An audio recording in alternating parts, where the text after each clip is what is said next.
Dober dan in lepo pozdravljeni v tokratnem podcastu o politiki.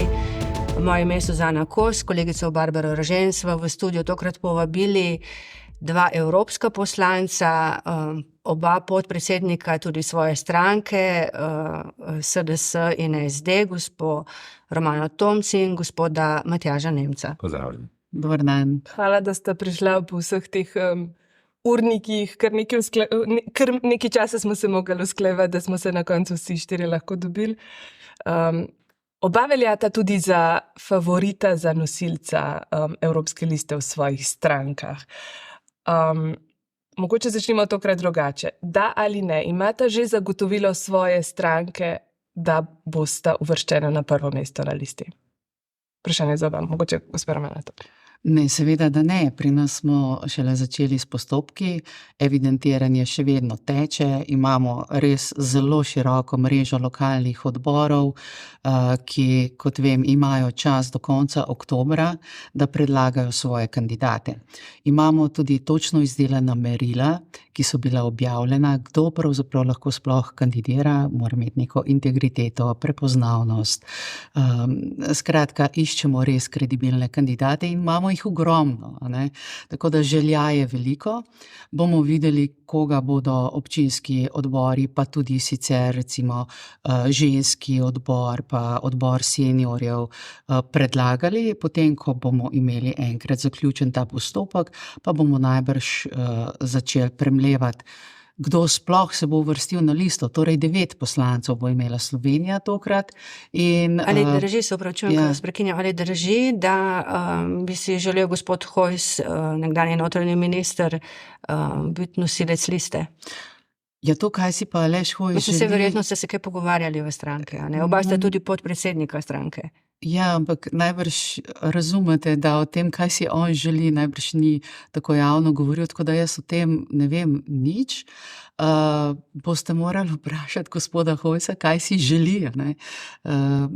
Bomo pa videli, ne, kako bo z evidentiranjem. Mi resnično spoštujemo te postopke, na koncu zberemo vse pluse, minuse in naša lista bo sestavljena ne po željah tega, kdo si želi biti na prvem, pa zadnjem, pa srednjem mestu, ampak potem, katera sestava liste bo prinesla za nas, kot po naših predvidevanjih, najboljši rezultat. Se pravčujem, seveda to, gospoda Hojsa nisem vprašala brez veze, ne? Po naših informacijah se on tega želi, in po naših informacijah se nekateri v stranki ne želijo, ker mislijo, da je bolj potreben tu. Zdaj. Gospod Nemec, kaj pa vi ste v SD-ju že razčistili, je predsednica stranke Tanja Fajon obljubila prvo mesto Milanu Brglezu? Postopki tečejo od začetka poletja in bodo trajali še mesec, dva. To je proces, neka dinamika stranke. Za tradicijo, mi smo tradicionalno proevropsko usmerjena stranka, del druge največje družine evropskih socialistov in demokratov. Z Milanom imava svoj prostor v poslanski skupini socialistov in demokratov. Mislim, da tudi dobro delava. Odlično sodelujeva. Seveda na strani stranke bo ocena, kdo bo tisti, ki bo nosilec. V tem trenutku pa je to neznano. Mi smo v tem trenutku oba z Milanom fokusirani na delo v Bruslju in seveda postopki pa tečejo. Čim širši nabor kandidatov želimo pripraviti v naslednjih tednih, zato da bi seveda potem pripravili najboljšo listo leta 2019, nam je to uspelo. Čigava ocena to bo, ko pravite, da ocena v stranki? Če recimo gospodarski minister in dolgoletni vodja poslanske skupine Matjaž Han je tukaj izrekel, da bi morali prednost imeti vi. Če gre verjeti informacijam iz stranke, ne bi predsednica Tanja Fajon to mesto že obljubila? Iskreno povedano, nimamo nikakršnih informacij, kdo bi bil ali jaz ali pa Milan. Mi se bomo pragmatično odločili na podlagi tega, kdo bo tisti, ki bi znal seveda ob pomoči vseh članic in članov na listi kandidatov pritegniti čim večjo pozornost volivk in volivcev. Torej, minister Han je izrekel svoje lastno mnenje, vsak lahko to počne v naši stranki. Mi imamo odprt proces in to je ta zanimiva dinamika v naši stranki, ki ni vselej razumljena kot nekaj pozitivnega, ampak verjemite mi, da je. Pri nas je ta dialog vedno potekal in tudi poteka na zelo odprti način. Pragmatično torej pomeni javnomnenjske raziskave. Pragmatično na podlagi dela, rezultatov, ter seveda v politiki je vselej tako, da je potrebno iskati tiste ljudi, ki znajo za svojim delom pritegniti čim več volivk in volivcev. Mislim, kaj je zanimivo, ne? Omenili ste dialog, meni bi bilo normalno, ne? Če bi recimo bile mi dve pretendentke za kakšno mesto, bi jaz Barbaro vprašala, ali ti je res šef obljubil, da boš ti urednica, ne? Tako da mi ni jasno, kako poteka ta notranja dinamika v vaših strankah, ker oba od vaju ne vesta in se niste pogovarjali s morebitnimi Bom odgovoril kolegi. na vaše vprašanje. Predsednica ima pravico do svojega mnenja, tako kot vsi ostali v predsedstvu in vsi članice in člani. Ampak pri nas je ta odločitev kolektivna. Torej, mnenje podamo lahko vsi, na podlagi mnenj večine se potem odločimo. Predsednica lahko kaže neko smer, nek njen pogled, ampak seveda večina mora ta pogled potrditi tudi dejansko za glasovanje. No, in govori se, a ne, v vaši stranki, da gospod Brglez zagotovo ne bi dobil potrditve, da bi bil nosilec liste, tako da recimo imamo odgovor na to Milan vprašanje. je zelo dober poslanec. Nisem rekla, da je slab, ne. Na področju sociale je zelo prodoren tudi v poslanski skupini socialistov in demokratov. V tem trenutku mislim, da je za nas najpomembnejše si izboriti čim več tistih kandidatov in kandidatov in predvsem tistih, ki so lahko izvoljeni, zato da potem širimo socialdemokratsko politiko iz Bruslja v Ljubljano in iz Ljubljana v Bruselj. Ali so te volitve za vas tudi tako pomembne oziroma se tako zgodaj na nje pripravljate, ker se vam napoveduje močna opozicija? Recimo, Vladimir Prebilič razmišlja o svoji listi. Špekulira se tudi, da bi se Luka Mesec, nekdanji koordinator Levice, lahko odločil za kandidaturo. To bi vam odneslo verjetno kar nekaj glasov, ne? Ni nujno. Lahko bi pa odpirali razprave, ki so nam zelo blizu. Za zelenimi je ta odnos do zelenih politik, za Levico pa socialne politike. Mi smo tradicionalna stranka. No, ampak bazen volivcev je omejen. Gotovo, ampak moramo reči in biti iskreni, da lahko posežemo tudi v sredino volilnega telesa. Se pravi, zelo pomembno bo program in ljudje, ki ga bodo predstavili, ter seveda kredibilnost in integriteta, kar pa je v zadnjih dneh, kar veliko vprašanje v naši družbi, kako se integriteta implementira skozi izvajanje določenih politik. Omenili so vprašanje integritete, pa dajmo mogoče skok, čeprav se bomo potem v nadaljevanju našega pogovora ukvarjali z notranjo politiko. Integriteta, gospa ministrica Ajanović-Hovnik, vajino mnenje? Bi morala odstopiti. Gledate mene? Oba Neposredno bom odgovoril. Tukaj ne želim dolgoveziti. Rečeno je bilo, da za kredibilnost v očeh predsednika vlada sta potrebna dva elementa. To je seveda kompetenca ter zaupanje. Moj osebni pogled je, da je potrebna integriteta. Kar se tiče ministrice, moje osebno mnenje je, da ministrica mora odstopiti. Integritete več tukaj ni. Vse, kar imamo mi politiki, je ravno to. Poleg znanja, izkušenj, ljudje nam lahko zaupajo samo, če imamo veliko mere integritete. In če želi vlada ohraniti kredibilnost, potem je integriteta na prvem mestu. No, jasno je, Slovenska demokratska stranka je sprožila interpelacijo zoper ministrico, tako da naše stališče glede tega je popolnoma jasno. Bi pa dodala samo še nekaj, ni ga ministra v Evropski uniji, ki bi kaj takega preživel. Vsaj v tistih državah, ki se imajo za demokratične. In če nadaljujem še, tudi predsednik vlade ima na svojem hrbtu toliko nerešenih vprašanj v povezavi s svojim poslovanjem, v povezavi s svojimi odločitvami. Ne nazadnje, še Romunija se kar naprej vrti. Ta račun, za katerega ne bi vedel. Tako. Predvsem pa recimo obljube, ki jih daje kar tako povprek, potem pa jih ne izpolni. Poglejte, to je za nekega evropskega politika za integriteto nesprejemljivo. Takšni politiki morajo v Evropi zapustiti svoj položaj. Tako da tukaj imamo ministričin položaj, ampak hkrati imamo pa tudi težave na višjem nivoju. Tako da se bomo morali tudi okoli tega pogovoriti, predvsem se bodo morali pogovoriti to v koaliciji. Mislim, ker prišlo je na dan seveda tudi, da je ona podpisala priporočilo za to, da bi pač prejela ta sredstva na javnem razpisu. Če lahko dodam še tukaj zraven, jaz sicer nisem bila ministrica, sem bila državna sekretarka na Ministrstvu za delo in sem takšnih postopkov videla in tudi podpisovala kar veliko, ne, glede izbire najboljših ponudnikov. Vendar to, da pa minister daje priporočila za neke projekte, to je pomen popolnoma novo. Kaj takega včasih ni bilo. Jaz ne vem, kdaj se je to sploh pojavilo. Poglejte, to, če da minister priporočila z vidika najvišje funkcije na ministrstvu svojim zaposlenim, ne glede na to, kako v narekovajih neodvisni so, a ne, potem se mi zdi to pravzaprav zelo nenavadno, zelo čudno. Če gremo zdaj spet nazaj na evropsko raven in obljube, na nek način so bile obljube dane tudi volivcem, ko ste na zadnjih volitvah šli v formo špican kandidatov. Torej nekoga, ki naj bi postal kandidatov za predsednika Evropske komisije. Se vam ta forma zdi sploh še smiselna ali so bili v bistvu volivci na nek način izigrani tukaj?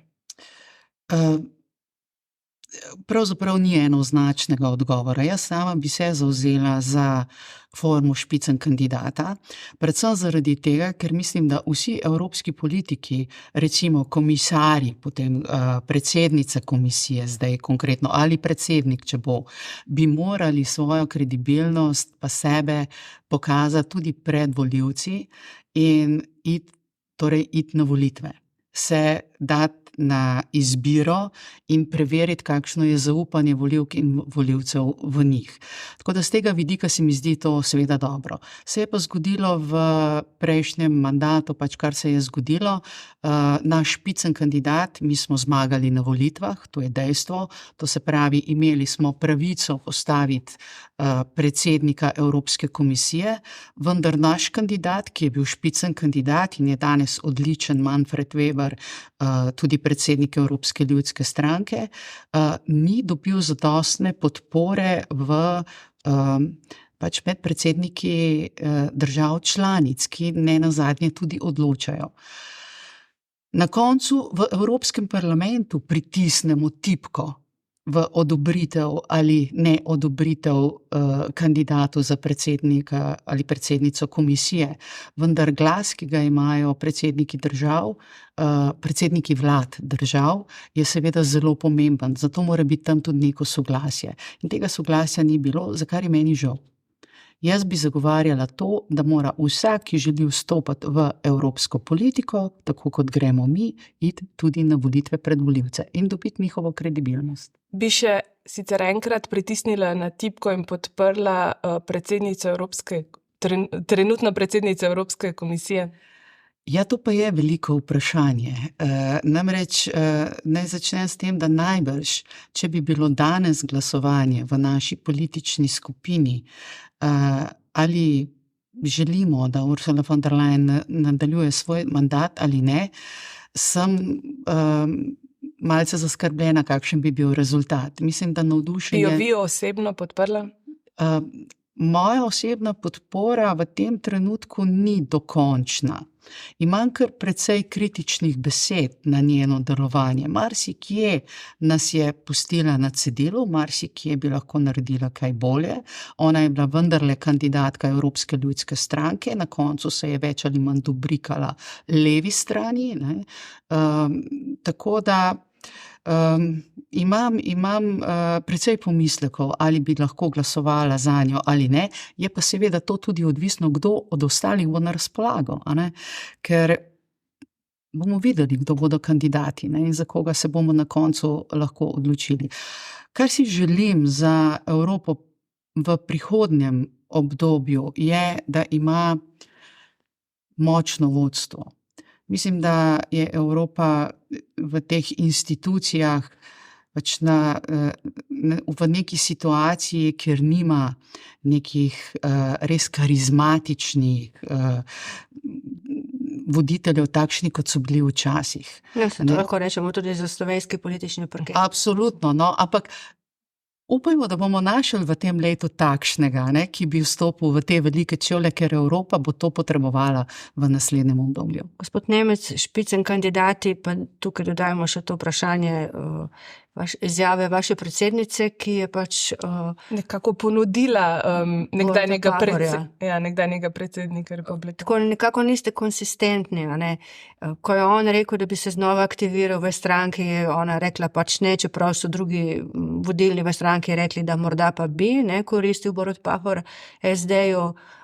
Zdaj ona pravi, da bi pač Borut Pahor bil vaš špicen kandidat, hkrati pa vodstvo stranke, katerega del ste tudi vi, je proti temu. Tako da... O tem nismo razpravljali, tudi osebno nisem nikjer zasledil mnenja bivšega predsednika. Jaz sem razumel to izjavo Tanje Fajon v smeri, da tudi Slovenija lahko ponudi nekoga, ki bi bil kredibilen, kompetenten za voditi eno od evropskih institucij. Trend gre v smer, da lahko gremo pričakovati, da bodo zasedali pomembne evropske funkcije, tako imenovane top jobs, tudi predstavniki manjših držav. Nenazadnje imamo predsednico Evropskega parlamenta, ki prihaja z najmanjše evropske države, to je z Malte. Predsednik Pahor seveda ima izjemen opus v svoji karieri, je dejansko dosegel na političnem področju domala vse. Gotovo bi bil predstavnik lahko Slovenije, ki bi širše zastopal interese Evropske unije. Tisto, kar bi si pa jaz želel, je, da bi socialisti in demokrati, torej socialni demokrati, predstavili pravega socialdemokrata, ki bi znal uveljavljati socialdemokratske politike, kajti mislim, da je to nujno za obstoj Evropske unije. In potem, ko smo okusili 2 mandata Barrosa, Junckerja, pa seveda zadnji mandat von der Leyenova, ki prihajajo vsi po vrsti iz vrst Evropske ljudske stranke, za neko nostalgijo se spomnim času Romana Prodija in seveda tistih zgodb, ki jih je pisala takratna Evropa. Želel bi si, da bi imeli na čelu Evropske komisije po mnogih letih pravega socialdemokrata. Boste ponudili špicen kandidata? Kar nekaj razprav je, kdo bi bil lahko. Imamo kar nekaj imen na evropskem nivoju. To so bivši in sedanji premierji različnih držav. Torej se počasi kristalizirajo zadeve, ampak jaz mislim, da bomo do pravega imena prišli šele v začetku prihodnjega leta. Kar nekaj je posameznikov, ki so v svojih državah uveljavljali socialdemokratske politike in so bili v tem zelo uspešni in imajo zelo dober renome med širšim evropskim občinstvom. Zato, da jaz resnično pričakujem, da po dolgih razpravah bomo končno našli tistega, ki bo pritegnil zanimanje volivcev in potem tudi znal implementirati socialdemokratske politike, ker Evropa potrebuje v tem trenutku predvsem te. Ostanemo še nekaj minut na področju mednarodne politike. Na Slovaškem so bile minuli vikend volitve. Zmagal je kandidat z leve strani z nenavadnimi stališči. Proti Ukrajinski. Ja, je že napovedal, da bojo zamrznili pomoč vojaško Ukrajini. Kaj so dobili na levi svojega Orbana? Očitno bodo imeli na levi res velike težave. Evropa je pro-ukrajinska, tukaj ni nobenega dvoma in zdaj imamo enega socialista, ki je povsem nekaj nasprotnega. Tako da obstaja kar velika bojazen, da bi utegnil rušiti tudi evropsko politiko v tem kontekstu. In socialisti bodo morali povedati, kaj bodo zdaj z njim naredili, ali se mu bodo odpovedali, ali bodo, jaz pogrešam predvsem to, ker so bili včasih tako zelo kritični, da bi pa danes izrekli pa morda kakšno samokritiko na račun novoizvoljene vlade na Slovaškem. Ker resnično nas lahko skrbi takšna proruska stališča, pa ne samo proruska stališča, proti ukrajinska, to sta dve v bistvu dve plati iste zgodbe, a ne, so v današnjem času zelo nevarne in rušijo enotnost Evrope. Glejte, Evropa je na preizkusu, ker nas poskušajo razdeliti. In to je eden izmed dejavnikov, ki vnaša dodatni nemir. Ampak če pa malce tako še pogledamo, ne, saj tudi naša slovenska zunanja politika v tem trenutku, ne, pa če berete kakšne spletne portale v Sloveniji, zelo uveljavljene, ne, so kar zelo proruski, ne. Tako da tukaj ne vem, kako bodo se socialisti odločili, to je njihova stvar. Ampak mi smo seveda zgroženi nad tem, ne, in se bojimo, kaj bo prihodnost prinesla s takimi voditelji. Ste zmogli kritiko? V politiki se dogajajo anomalije, v vseh političnih družinah. Tisto, kar je v tem, ne samo v tem, ampak v vseh takih primerih pomembno, kako politična družina odreagira.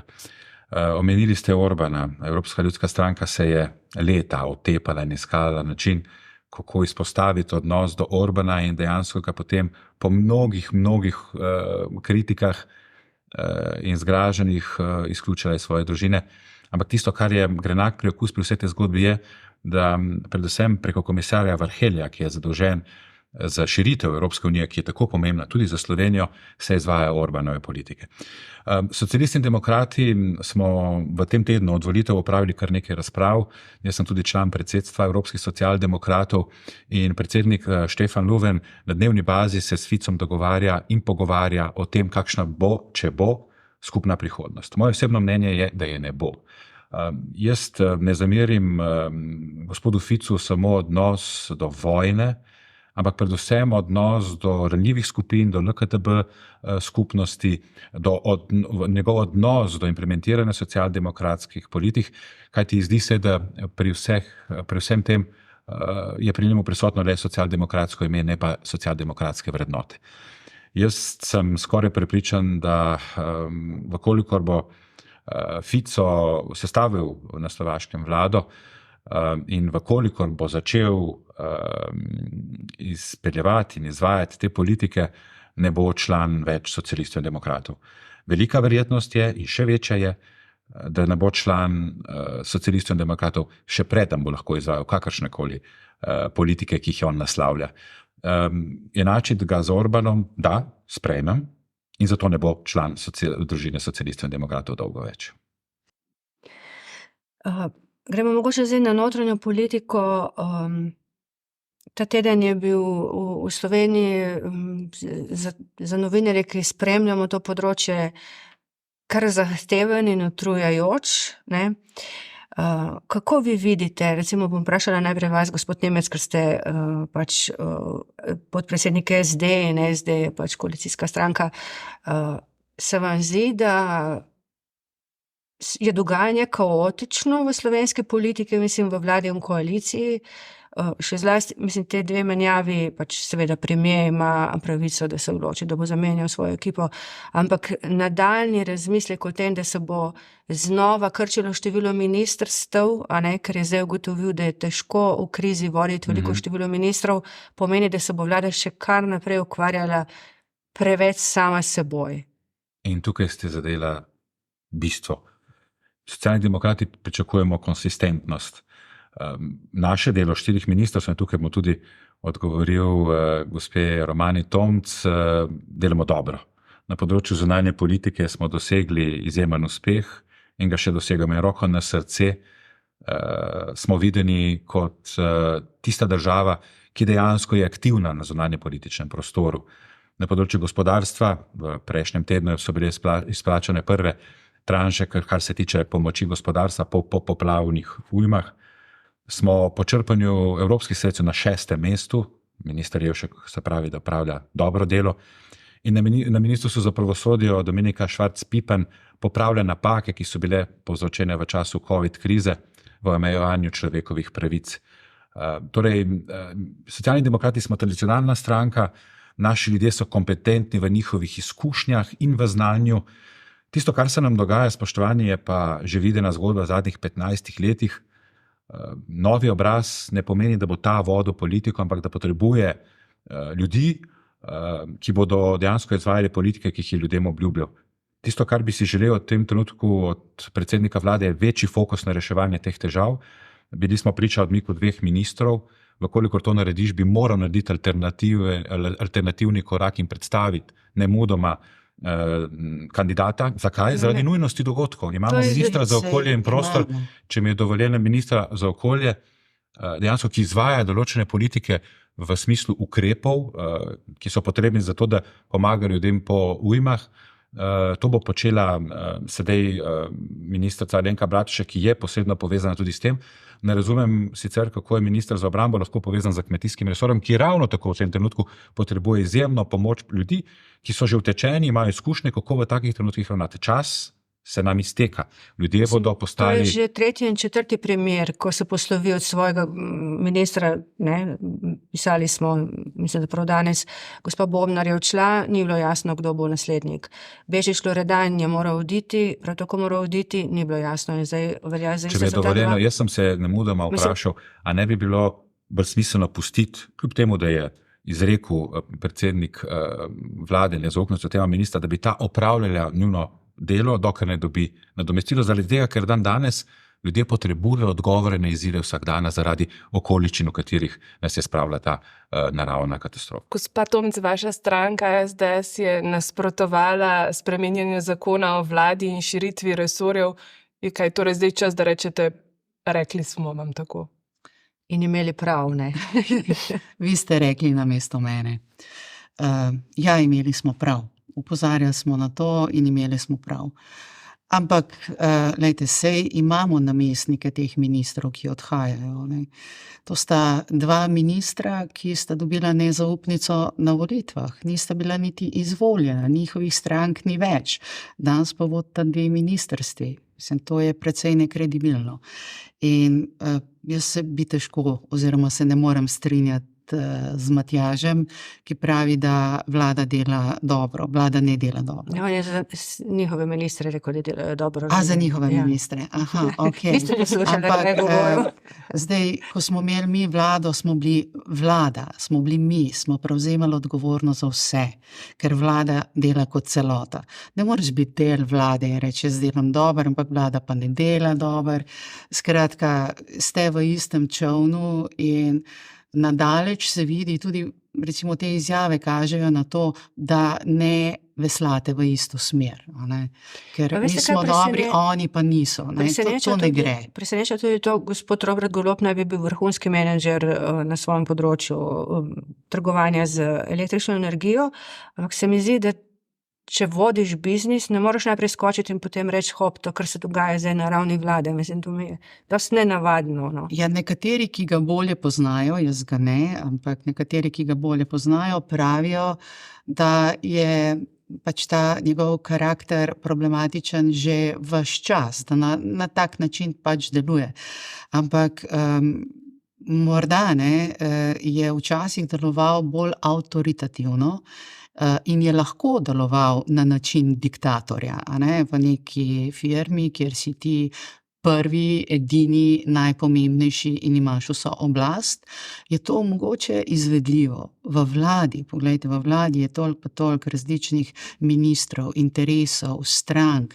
To je potrebna res ena zrela politična oseba z izkušnjami, ki ve, kaj počne in ki ve, da mora sklepati tudi nekaj kompromisov, da lahko skupaj veslajo vsi v isto smer.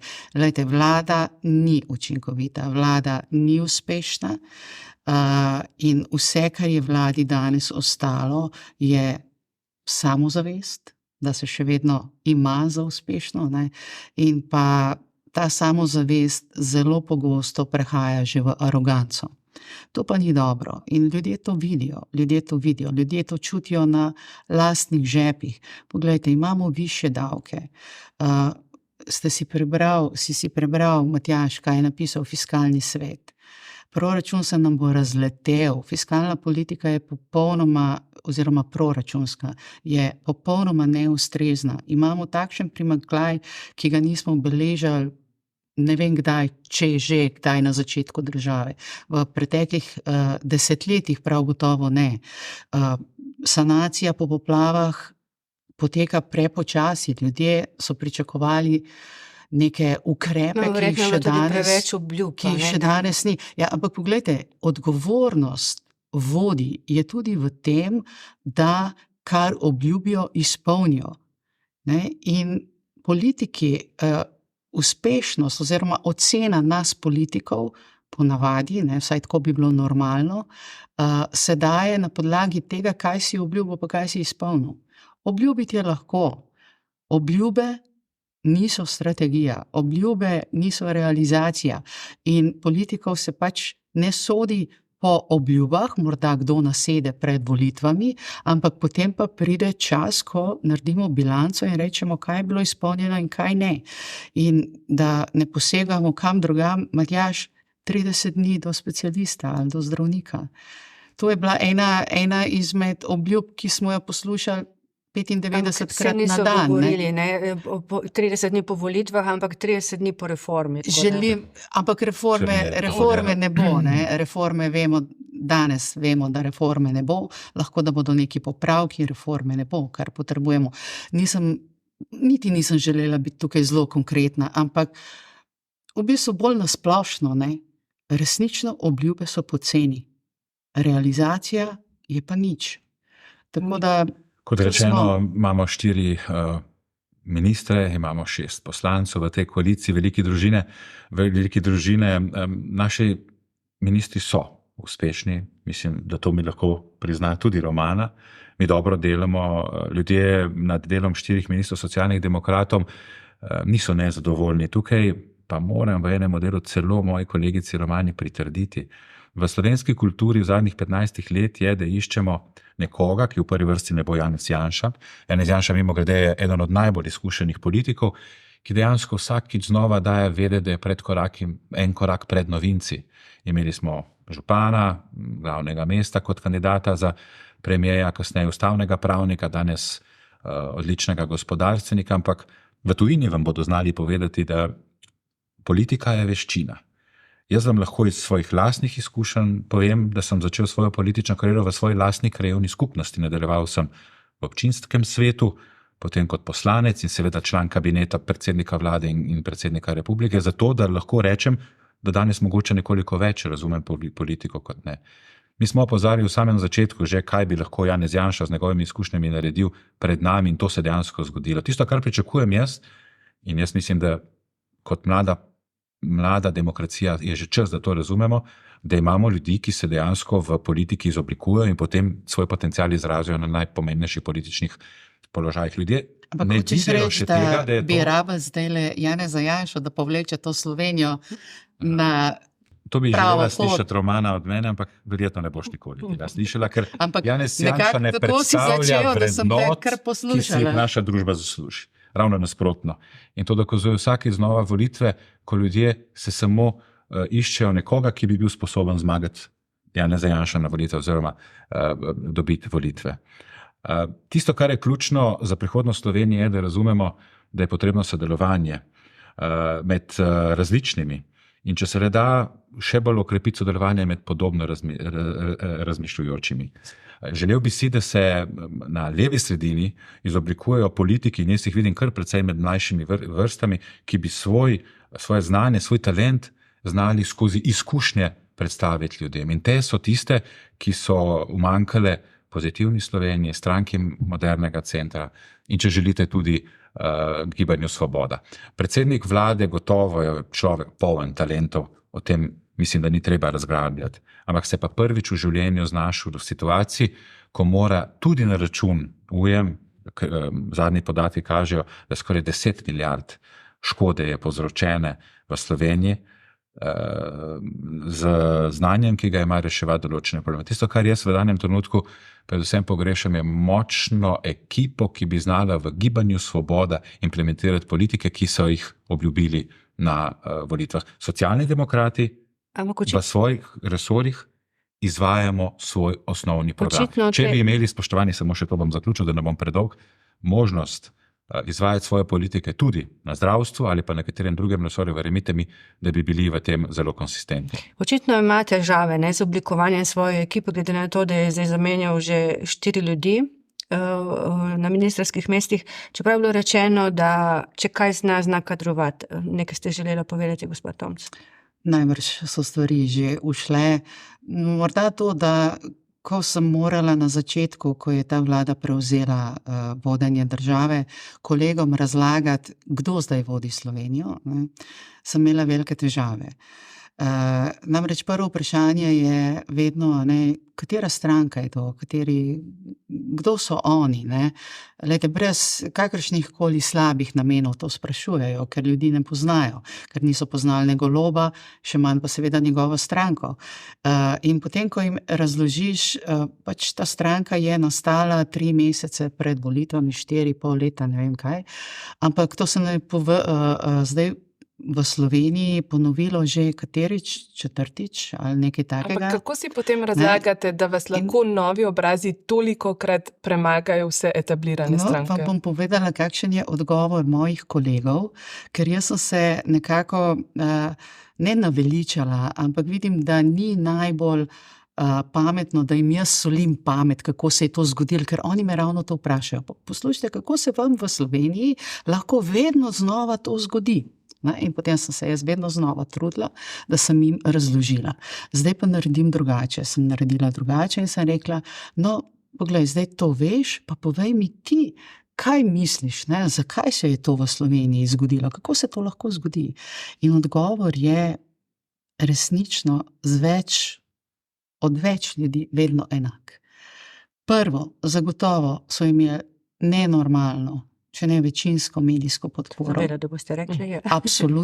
Absolutno, ker to je res, ker mediji pač v teh nekaj mesecih morajo povzdigniti stranko in poskrbeti za to, da nič slabega, nobene pomanjkljivosti ne pridejo na površje. In seveda to povezujejo tudi z velikim denarjem, ki mora biti vložen v to kampanjo, da lahko v tako kratkem času pravzaprav tako napihneš ta balon, da na koncu zmaga tudi pride na dan volitev. Glejte, to vam samo povem, jaz osebno tudi sama tako mislim, ampak to so odgovori mojih kolegov, ki ne poznajo, kdo je naš predsednik vlade aktualni, nimajo do njega nobenih zamer. To so pač neke splošne ugotovitve, ki veljajo v evropski politiki, ker lahko pa priznate kaj takega, kot se pri nas dogaja in kot se je zdaj tudi zgodilo. A mi lahko poveste eno državo v Evropski uniji, kjer se je... Mislim, da gibanje Činkostele, da je bilo na novo... Ja, ampak gledajte, gibanja pridejo... Spomnili se boste, da je tudi Silvio Berlusconi pred leti bil nov obraz. Torej, vsi so enkrat nov obraz. Ne gre za izjemo pri nas, če mi je dovoljeno.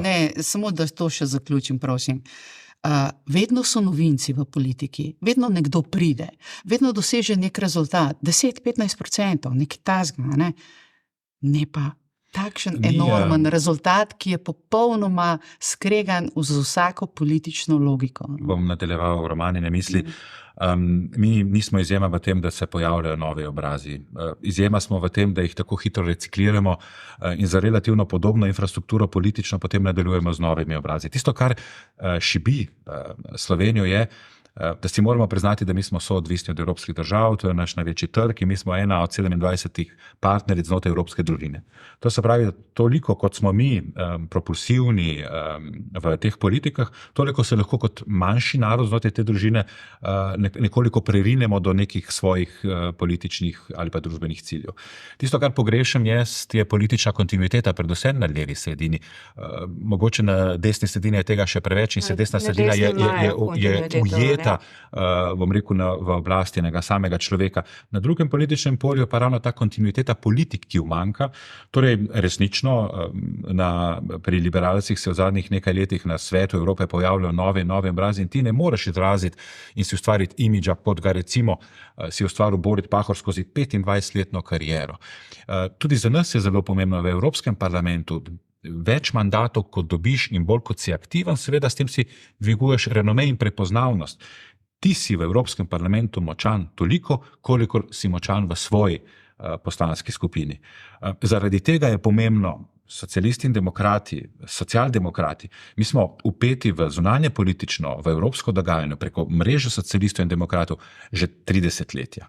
Torej, mi dejansko, naše članstvo, naše vodstvo se udeležuje sestankov na evropskem nivoju, ko govorimo o sami stranki. To nam omogoča, da lahko izražamo politik tudi skozi svojo stranko. Tisto, kar vidim jaz in kar umanjka predvsem liberalnemu delu slovenske politike, je kontinuiteta. Se pravi, da pred parimi leti so spoznali Marjana Šarca, danes poznajo Roberta Goloba v Ljubljani, ki je sicer tretja največja v Evropskem parlamentu in v institucijah in je zelo pomemben partner tudi našim, tudi različnim pogledom in našim političnim družine znotraj evropskih institucij.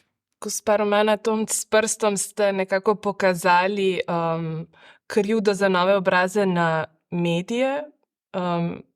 Zanimivo, ker takrat recimo je bila sej TV Slovenija, so vladovali kadri, ki so blizu SDS. To se nikakor ne bi mogla strinjati z vami. Mi boste dali besedo, da odgovorim tudi jaz. Seveda. Jaz mislim, da bomo to temo odprli in boš lahko zelo veliko govoril. Ne bi zahajali v 30-letno zgodovino RTV-ja, kakšna je bila, kdo vse so bili predsedniki, med njimi tudi neodvisni predsednik Olimpijskega komiteja, hkrati tudi predsednik vaše stranke. Janez Kosjačič govorite, ampak Janez Kosjačič. Jasno je, da je, ker je bila Levica večino časa na oblasti, da je imela večino časa tudi vpliv na RTV. Poglejte, imenovanje programskega sveta je bilo, mislim, da je bilo rotirajoče, ne? Nekateri so odhajali, drugi so prihajali, imenovani so bili v državnem zboru, to se pravi, generalni direktor RTV Slovenija nima nobene povezave z našo stranko, nobene. Veste, kaj je zanimivo? Ja. Da, ko sem poročala o RTV Slovenija, kdo bo generalni direktor, najprej izvedela iz koalicije? Kje ste izvedeli? Iz koalicijskih strank. Iz koalicijskih strank? Iz vaših koalicijskih strank. Generalnega direktorja? Andreja Graha Whatmota. Trenutno imamo namreč predsednika uprave oziroma uprave. Aha, Andrej Grah Whatmot nikoli ni imel ničesar z našo stranko. Lahko da je imel kakšno drugo. Mogoče s tisto, katerih poslanci so danes del te vladajoče koalicije, ker so bili, ne vem, kaj so delali v naši koaliciji. Mislim, da je pač zelo pomembno, da na nek način v prihodnje, ker to od danes do jutri žal ne bo mogoče, saniramo stanje, država sanira stanje, vlada sanira stanje, kdorkoli nam pri tem lahko pomaga, kot je danes stanje na Radioteleviziji Slovenije. To, kar je danes, ni normalno. To, kar je se zgodilo, eden izmed prvih ukrepov nove vlade je bila sprememba zakona o RTV-ju. To je v skladu z zakonodajo, ki smo jo zdaj ravno potrdili v Evropskem parlamentu, najstrožje prepovedano. Najstrožje je prepovedano, v začetnih določbah so stavki, kjer piše, da predčasno prenehanje mandatov iz katerihkoli razlogov, posebej pa iz političnih, nekemu vodstvu je absolutno nesprejemljivo in je politični poseg. Ne? In vse to, kar se sedaj dogaja. Poglejte, nekaj časa bo najbrž trajalo, da se bodo te stvari same uredile. Pogrešam tukaj tudi vloga Ustavnega sodišča, recimo, mi je pri tem rekla, zelo nenavadna, zelo sporna. Namreč presoja o tem, ali je ta zakon skladen z ustavo ali ne, je še vedno na Ustavnem sodišču. Ustavno sodišče se ni potrudilo niti toliko, da bi seveda je potem na začetku omogočilo, da zakon se uveljavi, s čimer je naredilo veliko škodo. Mislim, da je bilo to narejeno tudi za neko tako finto. Kakšno finto, o čem govorite? o številu ustavnih sodnikov, ki so za to glasovali oziroma ne glasovali, o večini in tako naprej. Glejte, ne bi zdaj zahajalo v podrobnosti, ampak Ustavno sodišče je dopustilo uveljavitev novega zakona. Verjetno, ker je tukaj tudi tehtalo pravice, ne? Obstaja tudi pravica javnosti do obveščenosti. Oni so zagovarjali, jaz nisem ustavni sodnik, oni nosijo odgovornost za to, seveda vsi ostali pa lahko to komentiramo in si svoje mislimo, ne. To pravico v času svobode vendarle imamo. No, ampak vprašanje je, zakaj se niso potrudili toliko, da bi o tej zelo pomembni temi, ki je razdvajala Slovenijo, tudi vsebinsko odločili. To so pač pustili zdaj ob strani in ne vem, kaj se bo zgodilo. Skratka, želim samo to poudariti in s tem nekako zaključen, da bo Matjaž lahko povedal, kako je zdaj na RTV-ju vse v redu, kako je RTV uravnotežena, kako je vse fino, fajn. Najbrž pač potrjevanje vseh odločitev z absolutno večino vseh, kaj so zdaj programski svetniki. Vse veste, da je bila absolutna večina tudi v prejšnjem programskem sistemu. Ne, mislim, da je bilo pa daleč od absolutne večine. Vsej prvi del je vsekakor bil tak, ko je bil pa programski svet precej... Slavko Kmetič rekel, da mi glasujemo kot eno moštvo, se zmenimo in glasujemo.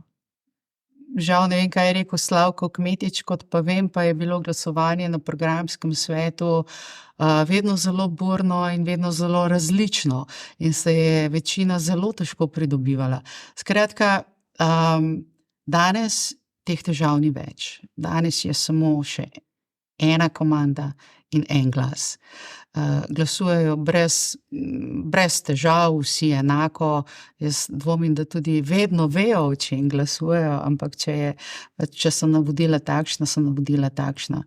Glede, ena izmed stvari, ki jih bo potrebno urediti, da bomo imeli tudi politično bolj stabilno krajino v prihodnje, je, da uredimo tudi neodvisnost naših medijev. Vseh, da vemo, recimo, pa če pustimo zdaj RTV ob strani, ki je javni nacionalni medij, ki ga vsi plačujemo in ki bi moral biti absolutno neodvisen, tudi za tiste, ki imajo neke lastnike, ne. Nov medijski evropski akt predvideva, da mora biti lastništvo absolutno razkrito, jasno, nobenih manipulacij. Tukaj mora pisati, kdo je lastnik. Tukaj le zgore. Ste vi lastnica Nove 24? Sem delničar Nove 24, seveda. Imam 21 delnic. Gospod Nemec je pa z programom sedaj bolj zadovoljen, informativnim programom. Dejstvo je, da ni problem, če je pluralno zastopana v javni RTV Slovenija. V preteklosti kot družba seveda smo večkrat bili deležni levih vlad, desnih vlad in seveda tudi vodenje je pri tem vsaj težilo k temu, da je pluralno. Seveda vam povem čisto kot politik, velikokrat tudi, ko je bila leva vlada na oblasti, nihče ni tako, tudi če bi lahko se v javnosti izpostavljal kot levo usmerjen, vsaj kar se tiče nazorskega pogleda, tako drastično posegel v delovanje javne RTV in nihče si ni drznil tako izčrpavati Slovensko tiskovno agencijo, kot je to se počelo v tretji Janševi vladi. Kot odgovor dogajanju zadnjih let v Sloveniji je nastal Media Freedom Act, o tem, kar je Romana omenila. Na slovenskem primeru. Torej, kaj več kot to dovoli mi Romana, prej si govorila in še preveč si govorila. Zdaj pa bom jaz povedal. Kaj kot odgovor politikam, ki jih danes zagovarja Slovenska demokratska stranka, je kot to, da evropske institucije so predlagale akt in ta akt je najbolj kritiziran s strani Viktorja Orbana, ki je največji zaveznik prav Janeza Janša v nazorskih pogledih. Torej, govorimo, da na primeru Republike Slovenije je nastal akt, ki bo nagovarjal lastništvo, ki bo nagovarjal sestavo regulatorjev, ki bo nagovarjal delovanje medijev v širšem spektru, zaradi tega, da ne bo v nobeni državi več se dogajalo to, kar se dogaja na Madžarskem, kar je skoraj uspelo Janezu Janši, da bi popolnoma zavladal nacionalno RTV, kako je možno, da je lahko predsednik vlade dajal ekskluzivne intervjuje tudi v imenu vlade Republike Slovenije svoji lastni televiziji in s tem izključil celoten pluralni medijski svet v naši državi. Torej, dajmo se vsi osvežiti misli o tem, kako je delovala javna RTV, kako je delovala politika v odnosu do Slovenske tiskovne agencije v času Janeza Janše. Dejstvo je, da so modeli že znani. Dejansko prevzema popolnoma medijske krajine po vzoru Vučićeve Srbije ali pa Orbanove Madžarske. In seveda gospa Jourova, ki prihaja, komisarka, ki je bila nosilka tega postopka, prihaja iz liberalnih vrst. Slišimo očitke, ne iz socialistov, ampak iz liberalnih vrst, da je to v bistvu v navezavi za slovensko vlado, kar pa ni res.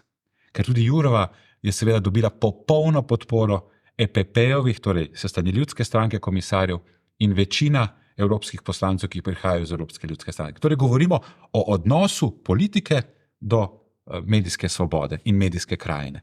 Jaz se velikokrat ne strinjam z poročanjem marsikoga, ampak kot politik moram to sprejeti in moram razumeti odnos med politiko in medijsko krajino in ta mora biti omejena.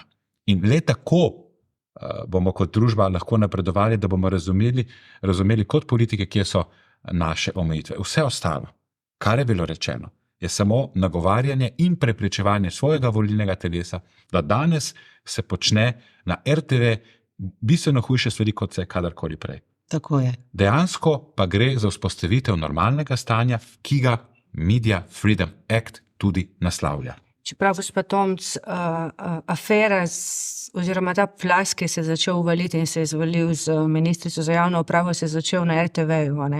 Najprej z razkritjem kolegice Eugenije Carl o teh letalskih izletov. Ko bom skočil besedo, to med Janševo vlade bi bilo nemogoče. Kdaj smo imeli en sam prispevek, kjer bi terjal odstop kakršnega koli ministra? No, recimo, da se še sploh ne bom komentirala, ker najlepše je, če tako pretiravaš, da postaneš nekredibilen. Gospod Tomc, dejansko se je začelo na RTV, lahko samo rečem, hvala Bogu, super.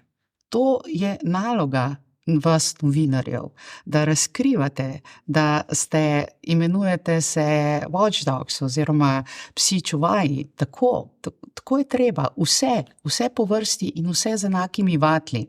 Kaj je vedno moteče je, da obstajajo dvojna merila. Za nekatere pač so palice večje in daljše, za druge jih pa pravzaprav ni. To je narobe. Jaz lahko rečem za našo hišo, ali pa za naju dve, da imava približno enako distanco do vseh in smo večkrat že vabili vašo stranko, vašega predsednika, pa se ne odziva. Že prej, ko ste bili v opoziciji, pa potem, ko je bil predsednik vlade in zdaj spet. Jaz sem prišla, jaz sem tukaj. Jaz sodelujem z vsemi in želim pač povedati, kaj si mislim. Mislim, da pa tudi ljudje glede dogajanja na RTV-ju, to, kar midva z Matjažem govoriva tukaj, so pač najina stališča, ampak o tej temi je bilo toliko povedanega, predvsem je pa toliko videnega, da ljudje zelo, zelo dobro vedo, kakšna je situacija in kakšno je stanje in kako depolitizirana je bila RTV v lanskem letu ali v tem letu. Tako da jaz ne govorim tega, da nimate prav, ko pravite, da je slovenski medijski prostor večinoma nagnjen v levo. Bi vas vprašala še nekaj. Ne vemo zdaj, a bomo priča pojavu novega obraza slovenski politiki v osebi gospoda Prebiliča, Vladimirja Prebiliča, kot so včerajšnjega župana. No, ampak skratka, da bi se ga hodilo spraviti na politični parket na državni ravni. Rekli ste, da v teh dogajanjih, da je skozi nek denar, da je potrebno veliko denarja, ki to omogoči, kam se ta denar prelije. Ker recimo mi v naši hiši nismo deležni nobenega denarja od teh stricev iz zadja, ali ne vem, o čem govorite. Pa pustimo za hip medije, Zagotovo se ga del prelije v nevladne organizacije. zagotovo. No, ampak nevladne organizacije, kot vemo, so zelo širok pojem. To Zelo. je tudi Rdeči križ, Ja, Karitas. ampak sej vemo, o katerih nevladnih organizacijah govorimo.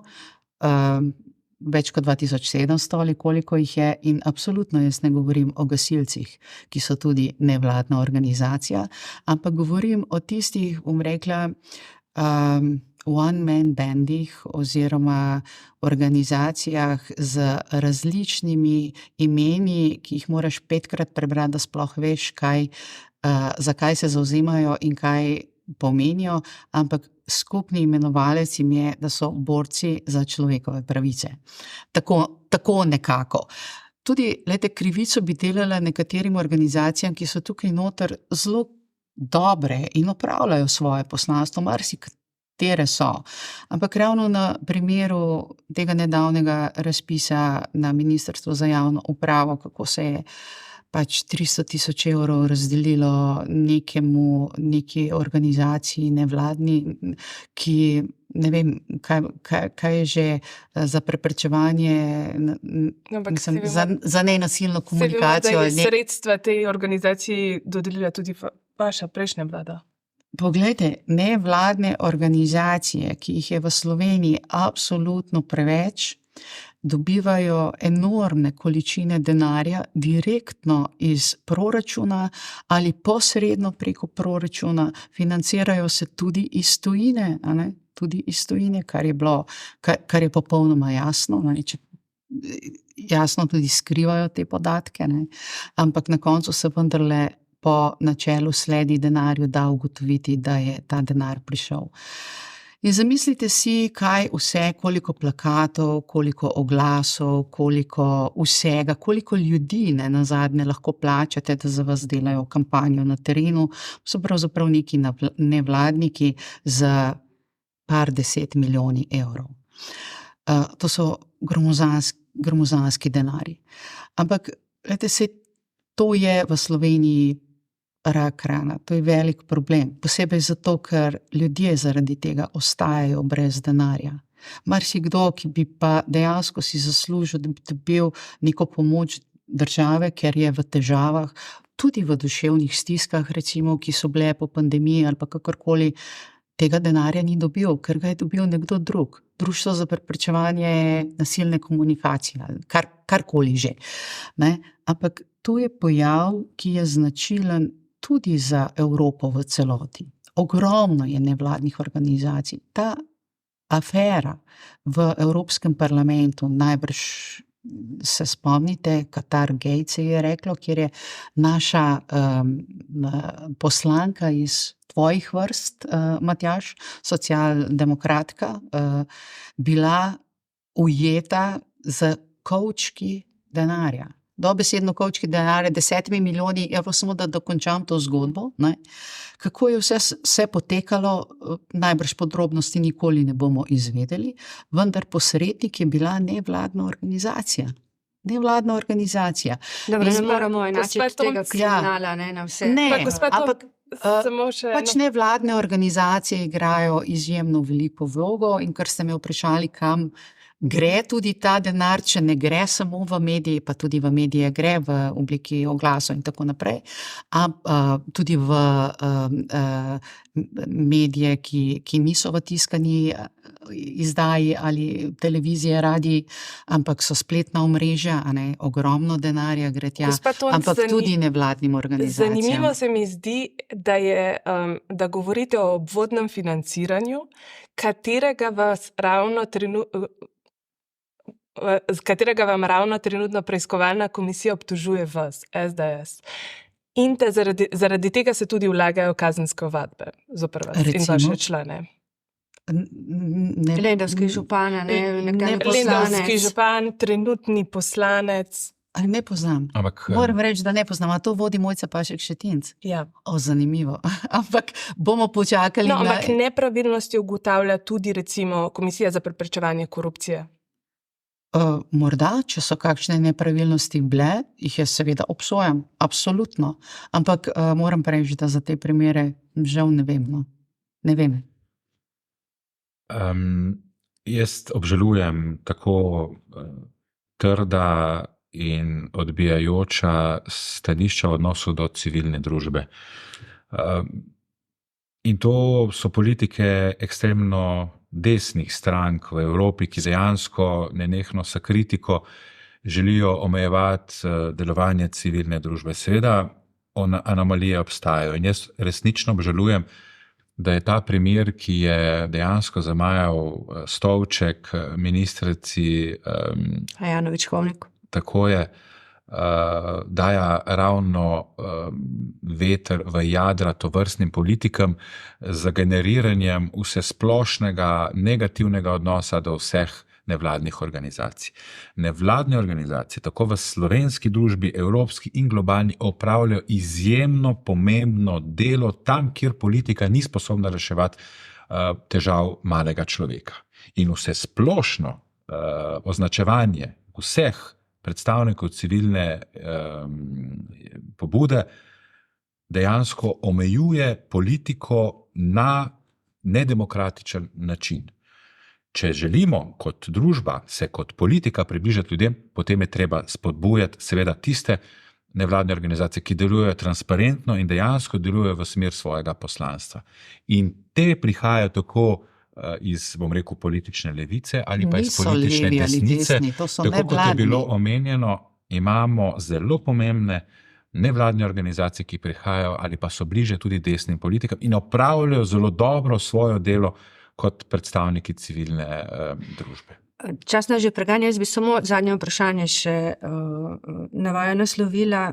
Ta teden je v Sloveniji predvsej odmeval protest proti splavu in potem akcija tistih, ki so zagovorniki splava.